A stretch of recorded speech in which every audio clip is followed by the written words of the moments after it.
Bueno, ahora vamos a ver un poco, o explicar un poco el término de resistencia pura. ¿Sí?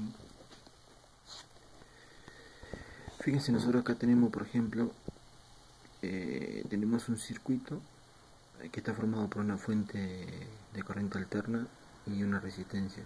¿Sí? Al tener conectada la fuente con la carga o la resistencia, va a circular una corriente. Una resistencia pura, que es lo que se quiere explicar acá, es aquella resistencia que no presenta desfasaje entre tensión y corriente. ¿Qué quiere decir que no presenta desfasaje entre tensión y corriente? Por ejemplo, la corriente y la tensión nacen en cero, ambas, ¿sí? Tienen los mismos medios en el tiempo. Para este valor de tiempo, acá yo tengo un eje que representa la tensión, ¿sí? Y este eje de acá en el eje de las X representa el tiempo. Bueno, para este valor de tiempo yo tengo un medio, ¿sí? Un medio de la onda sería, o cualquier punto de la onda que coincide con el de tensión. Para este punto el máximo de la corriente coincide con el de tensión. Y para este punto cero, el punto cero de la corriente coincide con el de la tensión, ¿sí? Eso significa que no hay desfase, ¿sí?, entre tensión y corriente. Y esto se debe a que la corriente circula por una resistencia que es pura, ¿sí? El mismo fenómeno pasa acá con la bobina, por ejemplo. Fíjense, cuando yo tengo una bobina en serie con una fuente de alimentación alterna, se dice que la bobina atrasa la corriente 90 grados. ¿Por qué pasa esto? Acá tenemos otra vez el mismo gráfico, tenemos tiempo, tenemos tensión, y vemos que la tensión viene antes, ¿sí?, que la corriente. Que comience acá arriba significa que viene antes, ¿sí? Y acá la corriente viene atrasada. ¿Por qué se da este fenómeno? Cuando yo conecto una fuente de corriente alterna a una bobina, la corriente va a circular, y cuando circula, cuando pasa por la bobina, crea un campo magnético, ¿sí?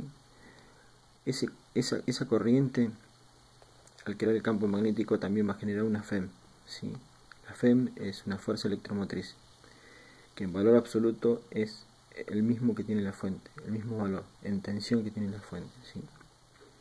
¿Qué ocurre? Las bobinas tienen una característica particular, que es el oponerse a los cambios bruscos de corriente, ¿sí? No quiere que ocurran cambios de corriente bruscos. Y para que eso no ocurra, cuando baja la corriente, aumenta la fuerza electromotriz, ¿sí? Para pelea por mantener el equilibrio y que la corriente siga con el mismo valor. Se opone a los cambios bruscos de corriente. En este movimiento, en este balance de subidas y bajadas de tensión y de corriente, la tensión queda adelantada. Los efectos que vemos en el circuito son más notorios por la tensión en el tiempo que por la corriente, ¿sí? Es como que trabaja más la tensión para tratar de mantener o evitar cambios, ¿sí?, con la corriente que lo está circulando. Y eso se ve reflejado en el tiempo, ¿sí? Es por eso que la corriente se atrasa 90 grados con respecto al tiempo, ¿sí? Con respecto al capacitor pasa más o menos lo mismo, ¿sí?, pero al revés, ¿sí? En un capacitor la corriente corre adelantada 90 grados en el tiempo, ¿sí? ¿Por qué corre adelantada la corriente en el tiempo con respecto a la tensión? Si ustedes se acuerdan, ese fenómeno ocurre por esto. Acá en corriente alterna la corriente va a ir en un sentido y va a ir en el otro, ¿sí? Eso tenemos que tenerlo claro. La corriente alterna va a ir de positivo en un momento a positivo, y la velocidad con que lo haga va a ser la frecuencia que tenga la señal, ¿sí? Ahora fíjense, ¿qué ocurría con el capacitor? El capacitor va a tener una circulación de corriente y las placas del capacitor van a comenzar a cargarse con corriente, ¿sí?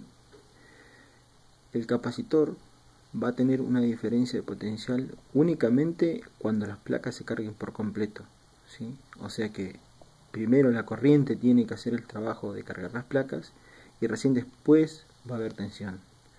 Eso provoca una característica que hace que la corriente vaya adelantada, ¿sí? Nosotros necesitamos la corriente primero para después tener la diferencia de potencial o la tensión en las placas, ¿sí?